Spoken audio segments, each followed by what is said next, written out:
Let's do unboxing again!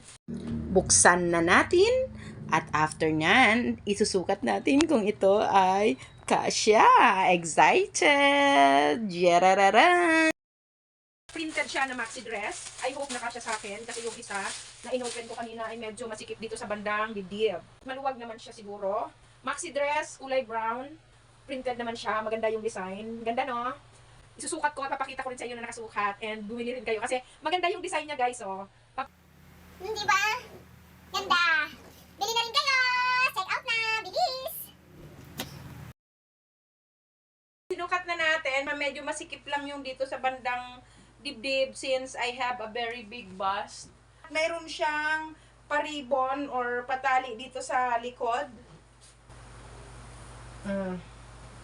Yan ang tali sa likod. Medyo marami lang akong taba sa likod. Saucy siyang tingnan, lalo pag naka-sandals ko kanina. Maganda ang tela, hindi siya makapal at hindi rin naman manipis. Tamang-tama lang na komportable mong maisusuot. Mga mamis at mga ka-aunties and friends, i-check out nyo na yan dyan. Murang-mura lang, wala pang 200. Check out nyo na kaagad. Nasa ibaba ang link ng aking binilhan.